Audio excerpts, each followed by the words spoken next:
The first instrument category I'd like to take a look at is the brass. I'm going to open up the brass solo patches, and I'm going to load up the horns.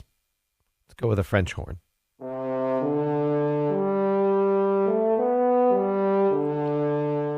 The blue area down here is indicating the playable sample range. So there's no pitch or sample stretching here.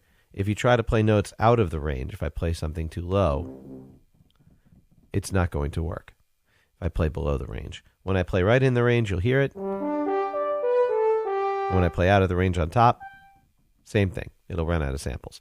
And that's for authenticity. This whole instrument is about sounding real and helping you score and write for real players to play.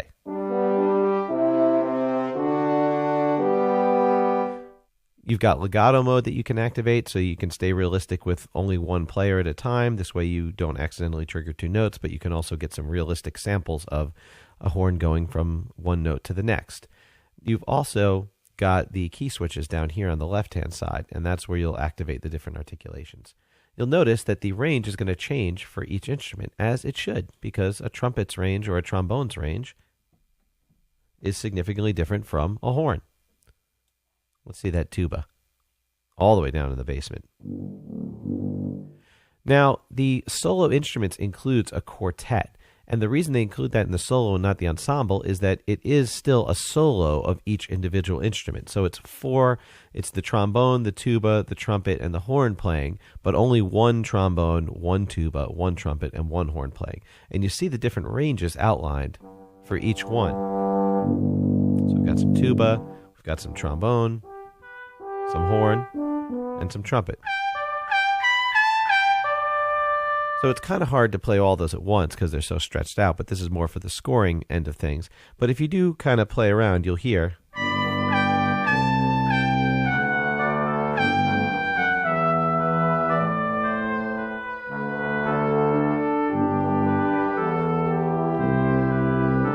It's a very intimate and smaller ensemble. It's a lot different from an ensemble patch, which is going to have a section of each of those playing at the same time.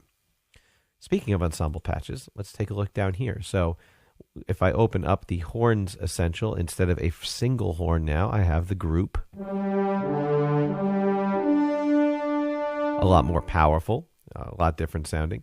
And the ensemble of that one is going to be a group in each one. So again, it's broken up into the range that you can see down here at the bottom. I've still got my trombones area, my tubas area, but now it's not as intimate. It's definitely...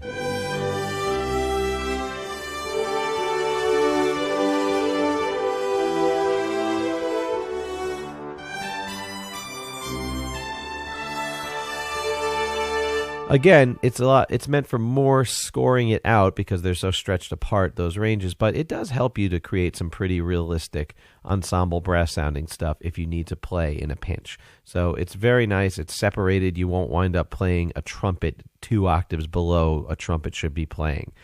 It'll just sort of gradually transition up there for you, which is kind of nice. So that's the brass.